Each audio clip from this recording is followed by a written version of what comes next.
Indian polity की हम starting करने जा रहे हैं। आप चाहे किसी एसएससी एग्जाम की तैयारी कर रहे हो, जेकेएसएसबी एग्जाम की तैयारी कर रहे हो, ये सीरीज पॉलिटी वाली आपके लिए बड़ी इंपॉर्टेंट रहने वाली है। आज का पहला या फिर इंट्रोडक्शन जो टॉपिक है वहां पर हम कवर करने वाले हैं formation of the Indian constitution, Bharat का संविधान कैसे बना, वो वहां से हम स्टार्टिंग करने वाले हैं। तो सभी पॉइंट्स आपके लिए इंपॉर्टेंट रहने वाले हैं और एग्जाम में इस टॉपिक से क्वेश्चंस भी आए हैं, इसीलिए ये टॉपिक आपके लिए बड़ा इंपॉर्टेंट बन जाता है। ध्यान से समझते जाना है, एक एक पॉइंट आपको क्लियर करता जाऊंगा। क्लियर हो गया? और इसके नोट्स भी आपको प्रोवाइड कर दूंगा, कैसे आपको समझ आ जाएगा। पहले पढ़ना स्टार्ट कर लो। होता क्या है, हमारे भारत संविधान की हम बात कर रहे हैं। तो पहली बार क्या होता है, 1934 में डिमांड करी जाती है। डिमांड कौन करते हैं? एम एन रॉय नाम आपको देखने को मिल रहा है। पहली बार ये कहते हैं कि भारत की एक कॉन्स्टिट्यूंट असेंबली होनी चाहिए जो संविधान वगैरह बनाएगी। तो पहली बार डिमांड कौन करते हैं? एम एन रॉय के द्वारा डिमांड करी जाती है। वो ईयर कौन सा था? 1934 वाला वो ईयर था। उसके एक साल के बाद 1935 की बात करेंगे। आईएनसी यानी कि इंडियन नेशनल कांग्रेस जो है वो ऑफिशियली डिमांड करती है कि हाँ वाकई में हमारी कॉन्स्टिट्यूंट असेंबली होनी चाहिए, तो देश का संविधान वगैरह बनाए। इस तरह की बातें यहाँ पे चलती रहती हैं। और आपको 1935 को कौन सा टाइम पीरियड था? महात्मा गांधी की बात करेंगे, वो 1917 के चंपारण खेड़ा मूवमेंट वो सब कुछ हो चुके थे। नॉन कॉपरेशन मूवमेंट ये 1930 में जो क्या बोलते हैं अपनी चल रही थी लंदन वगैरह में, जो राउंड टेबल कॉन्फ्रेंस चल रही थी, उसके बाद की हम बात कर रहे हैं, 1935 की बात कर रहे हैं। ये वो टाइम पीरियड था जब आईएनसी ने ऑफिशियली भी कह दिया कि हाँ वाकई में हमें जरूरत है कॉन्स्टिट्यूंट असेंबली की जो देश का संविधान बनाएंगे। और इसके बाद फिर आपको सीक्वेंस पता भी, हम वो डिटेल में डिस्कस नहीं करेंगे। जैसे बीच में अगस्त ऑफर आया था, क्रिप्स मिशन आया था, वो सारे फेल होते जा रहे थे। और फाइनली 1946 में कैबिनेट मिशन प्लान आया था। उस कैबिनेट मिशन प्लान के अकॉर्डिंग सारा काम चलना स्टार्ट हुआ था। तो वो हम अलग से पढ़ लेंगे, लेकिन जो हमारा आज टॉपिक है, हमारा सारा फोकस इस टॉपिक पर ही रहने वाला है, formation of the Indian constitution. तो होता क्या है, कहा जाता है कि हम एक काम करेंगे, जो संविधान बनाया जाएगा, वो संविधान कौन बनाएगा? वो लोग भी चुनने हैं। तो वो चुनने कैसे हैं, वो सिस्टम देख लेंगे, कितने लोग मिलकर संविधान बनाएंगे, वो सारी डिटेल्स कवर कर लेते हैं। तो इंडिया को क्या किया जाता है, जो उस टाइम इंडिया था, हालांकि इंडिया उस टाइम बहुत बड़ा हुआ करता था, वो जो हमारा इंडिया था उसे 389 पार्ट्स में डिवाइड कर दिया गया। तो पूरे इंडिया को कितने पार्ट्स में डिवाइड कर दिया? इंडिया को 389 पार्ट्स में डिवाइड कर दिया जाता है। जैसे आज के टाइम पे इलेक्शंस होते हैं, जैसे लोकसभा के इलेक्शंस होते हैं, प्रधानमंत्री वाले चुनना है, तो पूरे इंडिया में वोटिंग वगैरह करवाई जाती है ना। इलेक्शन पूरे इंडिया को कुछ स्टेट्स और यूटी में बांटा हुआ है, उसके हिसाब से रिजल्ट आता है, तो हमारे यहाँ पे प्राइम मिनिस्टर वगैरह चुने जाते हैं। वैसे यहाँ पे उस टाइम पीरियड पर क्या किया गया, इंडिया को 389 पार्ट्स में डिवाइड कर दिया गया। 389 पार्ट्स में कैसे डिवाइड किया? यहाँ पे 296, तो आगे 296 पार्ट्स वो थे जो ब्रिटिश प्रोविंस के अंडर आते थे, और 93 ऐसे थे जो प्रिंसली स्टेट थी। अब इसका मतलब क्या है वो भी समझ लो। मैं कोशिश करूंगा बिल्कुल बेसिक तरीके से समझाया जाए, ताकि जो पहली बार पॉलिटी पढ़ रहा है उसको भी क्लियर हो जाए कंसेप्ट वगैरह। फिर भी किसी तरीके का डाउट होगा, आपने कमेंट सेक्शन में कमेंट करके पूछ लेना है। तो देखो 389 टोटल आ गया, पूरे इंडिया को 389 पार्ट्स में डिवाइड कर दिया, जिसमें से 296 मैंने कहा ब्रिटिश प्रोविंस के अंडर आते थे। ब्रिटिश प्रोविंस मतलब जब ये ब्रिटिश का रूल था, क्योंकि आपको पता है जब 1857 को रिवॉल्ट वगैरह हुआ था, फिर उसके बाद क्या हुआ था, अगर आपने हिस्ट्री वगैरह पढ़ी होगी सॉरी, कंपनी के रूल को एंड कर दिया था उस टाइम पे ना। और जो भी क्राउन था उसके पास जो है पूरा कंट्रोल वगैरह चल गया था इंडिया की तरफ से, ऐसे कह सकते हैं। तो उसके बाद क्या होता, 93 जो स्टेट्स थी, जब जैसे राजा वगैरह जहाँ पे रूल करते थे उनको प्रिंसली स्टेट्स बोलेंगे, तो वो अलग थे। उस पे क्या था, उसमें जो अंग्रेज थे, जो ब्रिटिश थे, वो उन पे कंट्रोल नहीं कर रहे थे। वहां पे जो राजा वगैरह थे तो वही कंट्रोल करते थे। तो देश जब गुलाम था, हमारा इंडिया जब गुलाम था, उस टाइम पे पूरा इंडिया गुलाम नहीं था। कुछ जो थे वो प्रिंसली स्टेट जहाँ पे राजा वगैरह रूल किया करते थे ना, वो 93 ऐसी जगह थी। अब इन्होंने क्या किया, 93 स्टेट्स तो अलग कर दिया, जहाँ पे राजा वगैरह रूल कर रहे थे, ये उनसे सिर्फ टैक्स वगैरह लिया करते थे, बाकी रूल राजा ही किया करते थे। इन्होंने क्या कर दिया कि 296 अपने ब्रिटिश वाली कर दी, और जो 93 प्रिंसली स्टेट थी, राजाओं वाली सीट्स थी, वो अलग कर दी। इन राजाओं को तो बोल दिया तुम अपने अपने एरिया से, जो 93 प्रोविंसेस थी राजाओं वाली, जो स्टेट्स थी, इनको कह रहे कि तुम अपने अपने स्टेट से एक एक बंदा भेज दो, क्योंकि हमें हर जगह का एक बंदा चाहिए। तुम अपने अपने स्टेट से एक एक बंदा भेज दो, जो आगे जाके हमारी असेंबली में काम करेगा और संविधान बनने का काम करेगा। तो यहाँ पे तो राजाओं ने अपनी मर्जी से भेजना था, कोई इलेक्शन वगैरह कुछ नहीं है, क्योंकि ऑलरेडी वहां पे राजा है। राजा को जो ठीक लगेगा उसको बेच देगा, तो 93 बंदे हमारे पास वहां से आ जाएंगे। जो बच के 296, इनका क्या रहने वाला है? अब जो 296 थे ये भी दो पार्ट्स में डिवाइडेड थे। इसमें क्या था, 292 तो वो थे जहाँ पे डायरेक्ट जो गवर्नर वाली प्रोविंसेस थी, वहां जो गवर्नर जनरल वगैरह भी बना करते थे, 292 तो वहां से आएंगे, इलेक्शंस होंगे। और जो 4 थे वो चीफ कमिश्नर प्रोविंसेस से आएंगे। ये जो 4 इलाके थे वो कौन से थे, एक दिल्ली आ जाएगा, अजमेर मलवार वाला आ जाएगा, कुर्ग आ जाएगा, और ब्रिटिश बलूचिस्तान आ जाएगा। 4 सीट्स ये वाली हैं। 292 292 वो हैं जहाँ पे जो गवर्नर प्रोविंसेस वाले काम क्या करती थी। तो फिलहाल अगर किसी को कंफ्यूजन होता भी है, जो ज्यादा डेप्थ में जान जाता है वो इतना कर लो, ये पूरे इंडिया को 389 पार्ट्स में डिवाइड कर दिया। अब 389 भी आप ऐसे याद कर सकते हो कि 3 डिजिट का नंबर है, तो 3 तो स्टार्ट होगा ही होगा, और लास्ट में 8 और 9 लगा देना, 8 9 सीक्वेंस चलती है ना। इसको 2 हिस्सों में बांट दिया, 93 प्रिंसली कर दी, और 296 जो है वो ब्रिटिश प्रोविंशियली कर दी। जो इलेक्शंस करवाने थे वो इन सीट्स पर करवाने थे, जो ब्रिटिश प्रोविंस की सीट्स हैं यहाँ पर इलेक्शंस करवाने थे। जो टोटल असेंबली बनानी है या जो संविधान बनाना है वो 389 ने मिलकर बनाना है। तो लेकिन इलेक्शंस यहाँ पे करवाए जाएंगे, ये वाले राजा खुद अपना अपना एक बंदा भेज देंगे। अब यहाँ पर देखो 296 सीट्स अगर बनाई गई तो कैसे बनाई गई, 300 क्यों नहीं बनाई गई या 440 क्यों नहीं बनाई गई? उसका रीजन क्या था, ये एक रफ एस्टिमेट लगा रहे थे कि 1 मिलियन पॉपुलेशन के लिए हम एक सीट रखेंगे, जैसे लगभग 10 लाख लोगों के लिए एक बंदा चुन के आएगा। इस तरह का सिस्टम रखा हुआ था, तभी उस टाइम की पॉपुलेशन को ध्यान पे रखते हुए, सीट्स को ध्यान पे रखते हुए 296 सीट्स बनाई गई थी।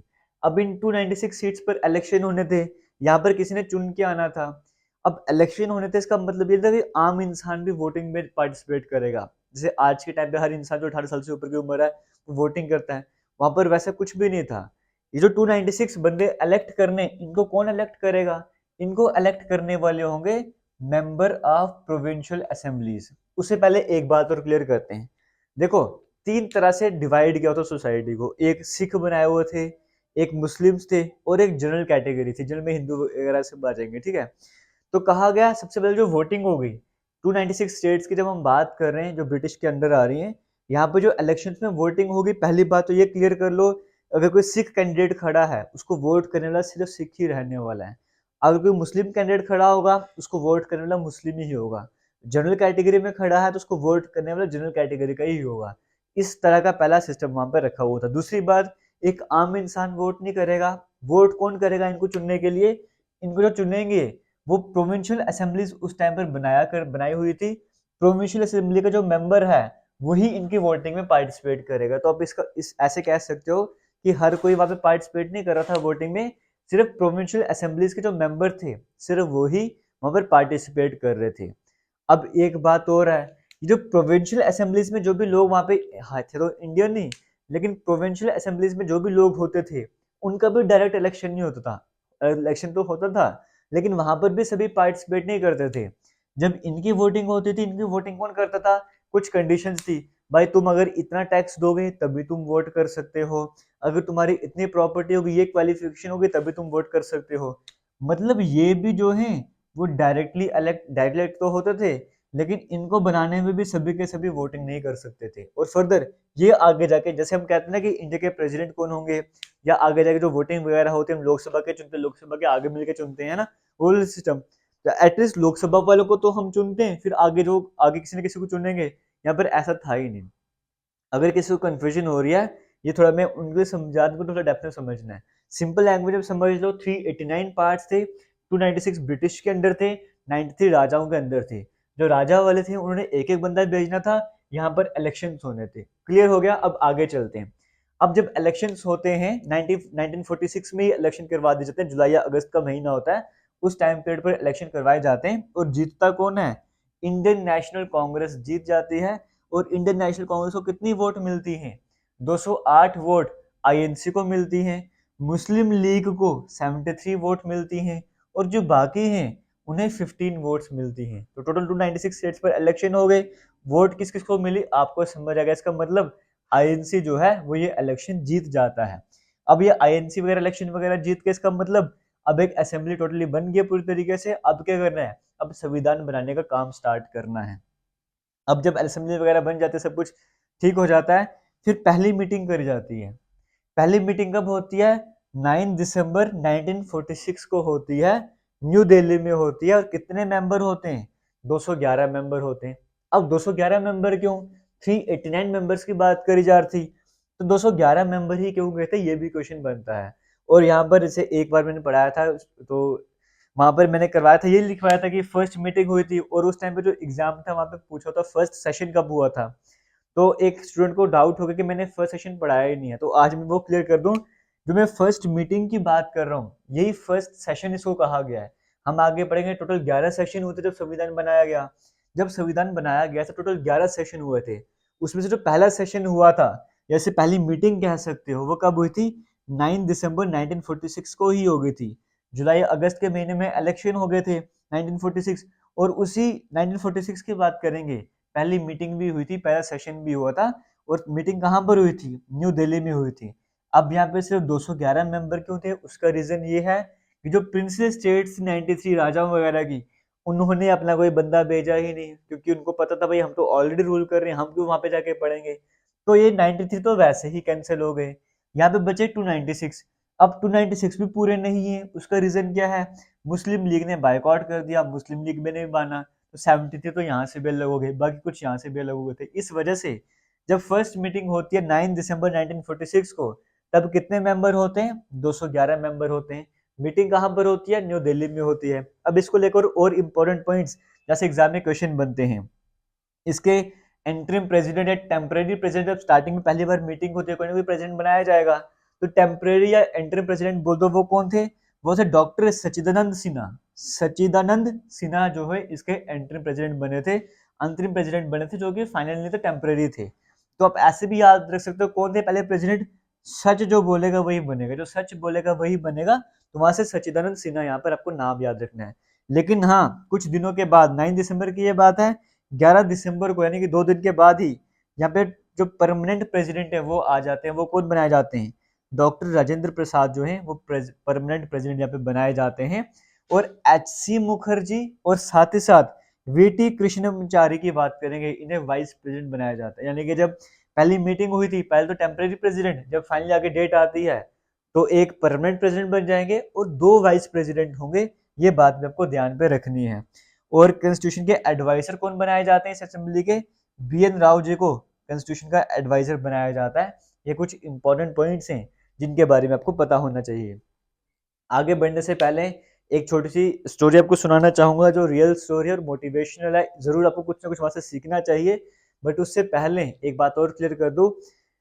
अभी फिलहाल जैसे हम एसएससी एमटीएस की तैयारी करवा रहे हैं आपको इस यूट्यूब चैनल पर, तो आप में से किसी ने अभी तक टेस्ट सीरीज को नहीं ज्वाइन करा है, डिस्क्रिप्शन बॉक्स में कमेंट सेक्शन में लिंक मिल जाएगा आपको, वहां पर जाके आप एमटीएस की टेस्ट सीरीज को ज्वाइन कर सकते हो।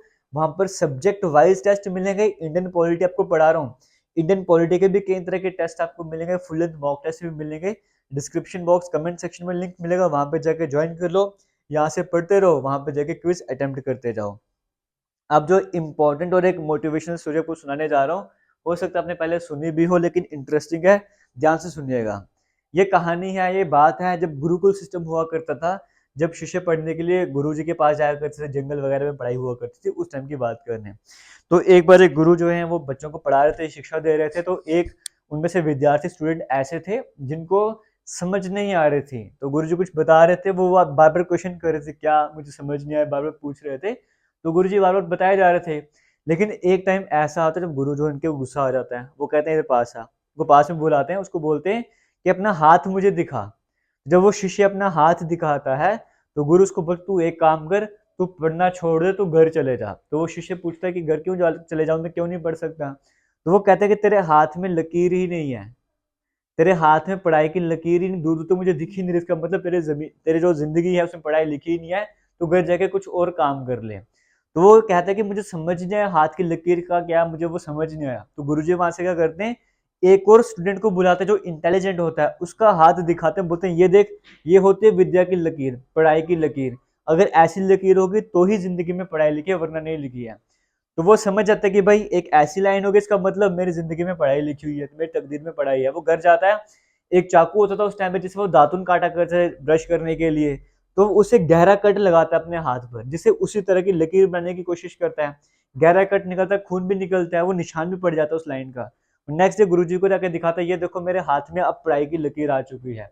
तो गुरुजी देखकर बड़ा भावुक हो जाता है, उसे गले भी लगाते हैं, कहते तुझे पढ़ने से कोई नहीं रोक सकता, फिर वो पढ़ना स्टार्ट करते हैं। और उनका नाम पता है क्या था? महर्षि पाणिनि जी की मैं बात कर रहा हूँ। तो आपको पता है, अगर कमेंट सेक्शन में जरूर बताएगा अपने नाम सुने हो, कौन सी बुक उन्होंने लिखी है व्याकरण के बारे में। जब व्याकरण का नाम आता है तो सबसे पहले उनको उनको जाना जाता है। और आप आज में पतंजलि की बात करते हो तो महर्षि पतंजलि के भी गुरु थे महर्षि पाणिनि। तो ये रियल लाइफ स्टोरी है। कहने का मतलब ये है कि हम हमारा ये होता है कि जब पेपर क्लियर नहीं होता कुछ मिनट हम एक्सक्यूज देते हैं कि हमारी किस्मत में ही नहीं था, हम ऐसा बोलते हैं। तो वहां पर देखो किस्मत बनानी पड़ती है खुद से, है ना। आपको मैंने एक रियल लाइफ एग्जांपल दिया है, तो हाथ में लकीर नहीं थी, हाथ काट के लकीर ही बना दी। इवन भाई किस्मत तो उनकी भी होती है, उनके हाथ नहीं होते। तुम्हारा तो हाथ में सिर्फ पढ़ना है, इतनी मेहनत कर लो।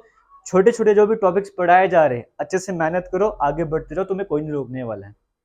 आगे चलते हैं। इतने पॉइंट्स हमारे क्लियर हो गए, आगे बढ़ते हैं। अब कॉन्स्टिट्यूशन की बात करें, कुछ फैक्ट्स की बात करेंगे। ये सब कुछ हमने कवर कर लिया भाई कि असेंबली बन गई है, इलेक्शंस हो गए, पहली मीटिंग वगैरह भी हो गई है। अब मीटिंग होने के बाद कई तरह की असेंबलीज बनती है, हम अलग से वीडियो में पढ़ेंगे। अब उनने अपनी तरफ से कॉन्स्टिट्यूशन तैयार कर दिया है, अब उस पर डिस्कशन वगैरह करनी है, रीडिंग्स करनी है, ताकि पब्लिक को पता लगे, बाकी लोगों को पता लगे, कुछ चेंजेस वगैरह करने होंगे वो करे जाए। तो उसको लेकर रीडिंग्स होती हैं। टोटल 3 रीडिंग हुई थी। पहली रीडिंग कब होती है? 4 नवंबर 1948 को पहली रीडिंग होती है। ये एक एक डेट आपको याद रखनी है, 5 दिनों तक ये चलती है। फिर सेकंड रीडिंग की बात करेंगे, नवंबर 15 1948 को होती है। इसमें 7653 अमेंडमेंट्स की बात करी जाती है और 2473 अमेंडमेंट्स जो डिस्कस भी कर जाते हैं। अमेंडमेंट्स मतलब कुछ चेंज करना है, कुछ ऐड करना है, संविधान में कुछ निकालना है, वो हो गया अमेंडमेंट वगैरह। इतने सारे अमेंडमेंट्स की पेशकश मतलब डिस्कशन कर जाते हैं कि इतना करेंगे, और 2473 अमेंडमेंट्स पर डिस्कशन भी करी जाती है। और फाइनली थर्ड और लास्ट रीडिंग होती है नवंबर 14 1949 को, और ये चलते 26 नवंबर तक। 26 नवंबर तक क्यों चलते? क्योंकि 26 नवंबर को ही फाइनली जो संविधान है उसे पास कर दिया जाता है, यानी कि अडॉप्ट कर दिया जाता है। तो हमारा संविधान अडॉप्ट कब करा गया था? 26 नवंबर 26 नवंबर 1949 को थर्ड रीडिंग का यहाँ पे फाइनल होता है, और इसी टाइप पे हमारे संविधान को अडॉप्ट कर लिया था। और अगर हम बात करेंगे जो फाइनल संविधान बना, उसमें कितने मेंबर्स ने साइन करा? 299 मेंबर्स टोटल हुआ करते थे उस टाइम पीरियड पर। अब 299 का मतलब क्या? अभी देखो, ये हम बात करें 1949 की, है ना। अब देश आजाद हो चुका है, पाकिस्तान अलग हो गया हुआ है। अब जो टोटल सीट्स बची हैं इंडिया के, जो अब जो इंडिया बन गया था, क्योंकि पाकिस्तान तो अलग हो गया, टोटल 389 पार्ट्स थे ना, कुछ पाकिस्तान में चले गए यहाँ से, तो बाकी सारे इंडिया में चल गए। अब इन्होंने इंडिया का संविधान बनाने में काम करना ही करना है। अब जो इंडिया के हिस्से में सीट्स बची थी वो 299 थी, और जिस दिन साइन करना था उस दिन 299 तो प्रेजेंट नहीं थे, लेकिन 284 प्रेजेंट थे। उन 284 मेंबर्स ने यहाँ पर साइन करा था।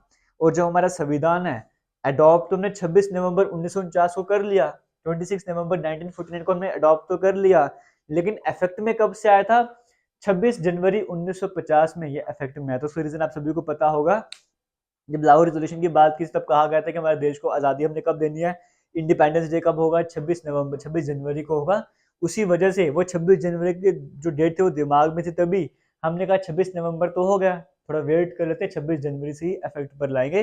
जैसे जम्मू कश्मीर रीऑर्गेनाइजेशन एक्ट पढ़ते हो, पास कब होता है, इफेक्ट में कब लाया गया था, वैसे यहाँ पे सिस्टम जहाँ पे देखने को मिल रहा था। ये सारी डिटेल्स भी क्लियर होगी।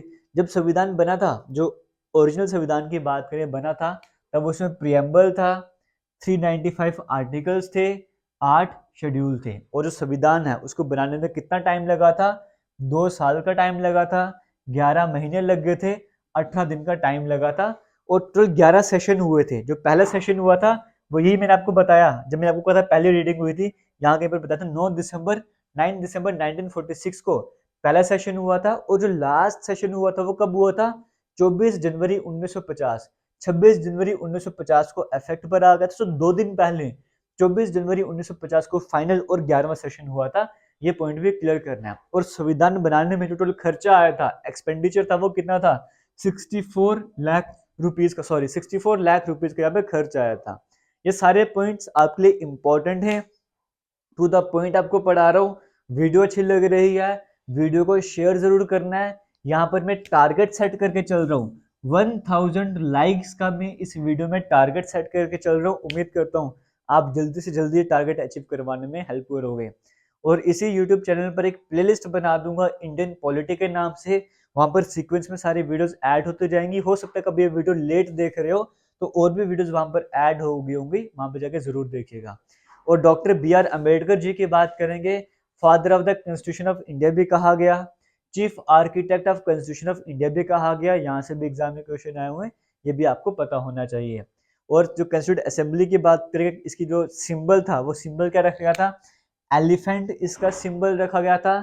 सेक्रेटरी कौन थे, एच वी आर अयंगर इसके सेक्रेटरी थे। कैलीग्राफर लिखने वाले कौन थे, प्रेम बिहारी नारायण रायजादा की बात करेंगे, इसे कैलीग्राफर थे, लिखा था हैंड, हाथों से लिखा था, इटैलिक स्टाइल को फॉलो किया था, ये पॉइंट भी आपको पता होना चाहिए। और उसके बाद जो मैंने कहा था 296 सीट्स बनती थी ब्रिटिश प्रोविंस में, 296 सीट्स की बात करी थी कि एक सीट जो है वो 1 मिलियन के लिए है, 1 मिलियन मतलब 10 लाख, तो टोटल उस हिसाब से 296 किस तरह से बनती थी, हिंदूज को 163 मिली थी, मुस्लिम्स को 80, एससी को 31 थी, जो इंडियन क्रिश्चियंस थे उनके लिए 6 थी, बैकवर्ड ट्राइब वालों के लिए 6 थी, सिखों के लिए 4 थी, एंग्लो इंडियंस के लिए 3 थी, और पारसियों के लिए 3 थी। इस तरह से 296 सीट्स जो बनती हुई थी अलग अलग, अगर मैं बात करूं जैसे हिंदू मुस्लिम के हिसाब से बात करूं तो इस तरह से बनती हुई थी।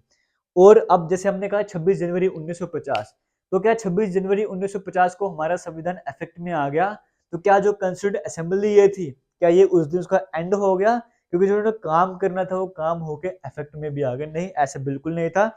कंस्टिट्यूंट असेंबली 26 जनवरी 1950 को खत्म नहीं हुई थी, ये आगे भी एक्सटेंड हुई थी। क्यों? क्योंकि देश के पार्लियामेंट की तरह काम भी यही कर रहे थे, तो प्रोविजनल पार्लियामेंट भी यही जो कंस्टिट्यूंट असेंबली है वो रही थी, क्योंकि जनरल इलेक्शन इंडिया में हुए ही नहीं थे। तो 1951-52 के टाइम पीरियड तक इसी जो असेंबली थी इसी ने प्रोविंशियल पार्लियामेंट का काम कर रहा था। बाद में सरकार बनी थी, सब कुछ सिस्टम अलग हो गया था, लेकिन सरकार बनने तक ये जो असेंबली थी वो प्रोविजनल पार्लियामेंट का काम कर रही थी। हमारा इंस्टाग्राम और हमारा फेसबुक पेज दोनों जेके लेटेस्ट इन्फो के नाम से, आप वहां पर जाके भी हमें फॉलो कर सकते हो, किसी तरह का डाउट होगा आप पूछ सकते हो। अब बारी आती है नोट्स की।